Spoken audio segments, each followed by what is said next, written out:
Election and markets, in which we analyze how past elections and successive governments have dealt with various issues around key sectors. Today we look at the roads sector, its performance over the last 5 years of the BJP government and the big issues that it has left on the plate for the next government. Let me first hand it over to Anisha for a check on how the numbers stack up. Well, let me start by talking about the thing that matters the most to investors. That is the stock performance. As you can see, the underperformance of the sector in the 2009 to 2014 region has been reversed in the last 5 years, with names like NCC growing at a scorching rate of 39% a year. And this does exemplify the performance of construction sector over the last 5 years.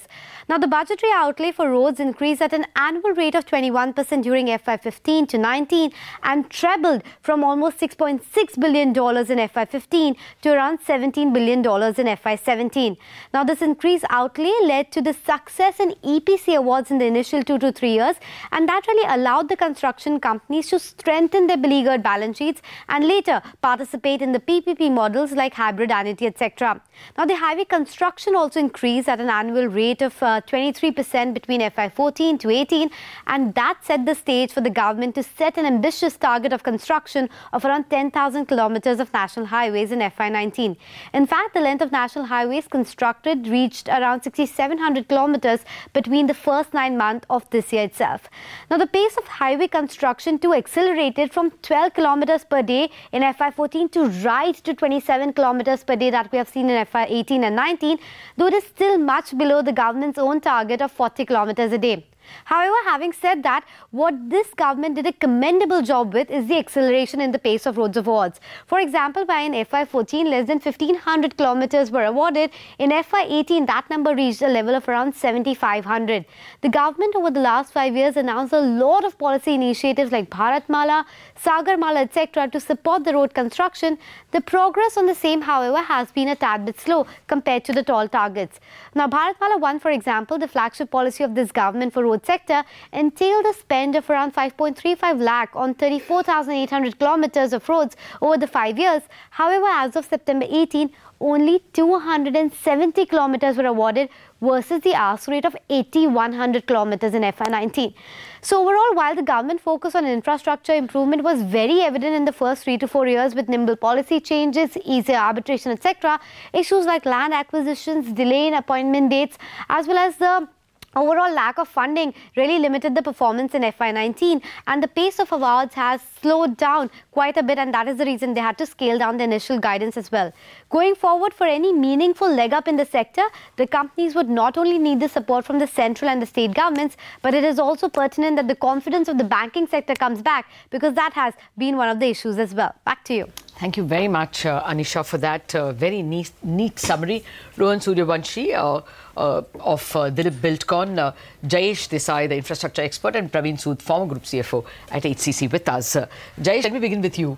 Anisha's data indicated that pace picked up brilliantly for the road orders and execution through the first 3, even 4 years, but the 5th year has been dull.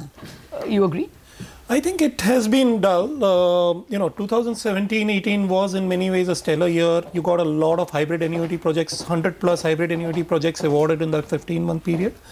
And it is clear that 2018-19 has been a dull year. And why? I think largely, this actually keeps happening every time. Every 3-4 years, there's a big burst because project preparation has been done, and then it slows down. So we keep having this burst every 3-4 years. 2010 was a big burst here, then it slowed down for the next 4-5 years. Same thing happens again here. We had a lot of prepared projects. So it's a question of having a shelf of prepared projects rather than, anything. It's just a regular burst that happens. Okay, let me invite Praveen Sood as well, the former Group CFO at HCC, who joins in. Mr. Sood, good morning. The 3 reasons why there's been a slowdown in, order awarding, one of them is land acquisition issues, delay in appointment dates, and the biggest one, I guess, is funding of projects, which we've seen only in the recent past. Have you seen any improvement in any of these 3 hurdles? And what is your own outlook on how things may progress over the next, say, 6 to 12 months? Okay, fine. Let me start with the last one. I think funding issues, which was basically, I think keeping the pace at a very low rate, because most of the project which got awarded was unable to achieve financial closures, and of course banking sector will have their own problems, and they were not funding and not keen to funding the infra projects.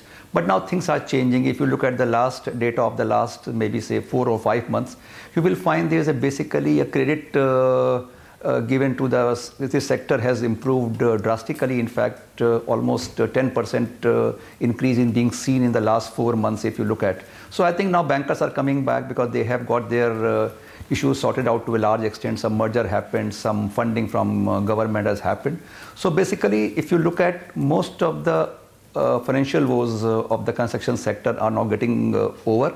It's improving, but I think still a far way to go. But they are showing a definite improvement.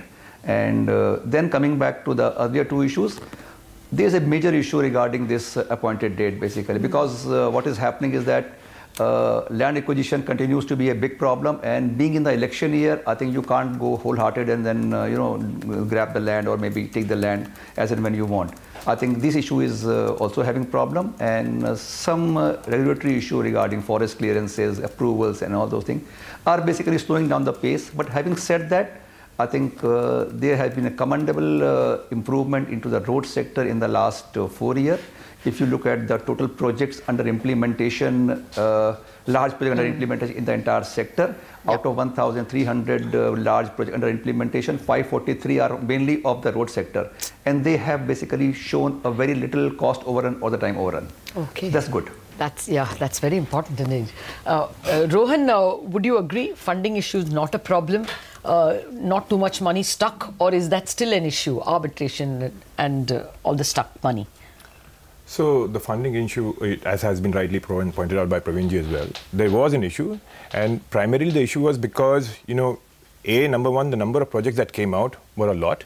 Now, this sector has largely been funded by the public sector banks. Now, out of the public sector banks, we had half of them which were under PCA.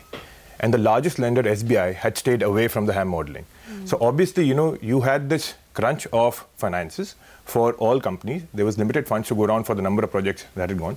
And also the historical baggage around the projects which had soured in the, during the last cycle had also stopped some of these banks from further investing. Now banks are coming to HAM? I think all the large, publicly held companies, all the players who had the HAM portfolio have largely funded all of them, like us or any of the large players have funded. We were running the largest portfolio. We had 12 HAM assets worth almost 16,000 crores. We've gotten financial closure for all of them. And when I'm tracking all the other guys as well, all the big ones, they have got funding from them. So while it was a challenging year, primarily, like I said, because of all those other reasons, and then you also had a large incident which happened because of the ILNFS issue, because of which, this the sentiment in, further soured. So it did bring along with its set of challenges, but, the worst is behind us, and I see, that it should only get better. Now SBI has also come back and started funding. What about the highway construction order target that the government set out? Anisha was telling us how it has been scaled down by almost 40% from the earlier target. What do you see as the outlook? So yes, that target obviously had been scaled down, and the primary reason for that was because of elections. We had a big year the year before that, so obviously, there was a lack of DPRs, which the government, took time to prepare. Then also there had been changes in the NHI and MORTH, which further sort of, there were people who had moved out, new people who were coming in. So, there was a time lag there as well. And also now, because of the election year, you also had less time to award. Even if you look at the last financial year, most of the orders came in the last 1 month. Now, we went into election code of conduct in the first week of, March. No, second, as in like around 10th of March. So we didn't really have... election dates were announced on 11th. Code of conduct came after, mid-March. Yeah, but we didn't have that, full time for all the awarding that need to happen. So that was also a concern. But as we sit here, almost over 1 lakh crore of projects bids have already been floated. Now, these projects are where the land acquisition process has already started. The government is in, machinery is in place. So once the elections are over, whatever government comes in, whether it's, the current government... You expect a burst of orders? Yes, I do. Because, once the projects have been bidded out, as in like, they've been floated, cost has been incurred on the land acquisition, there is no other way than to like, give out these projects.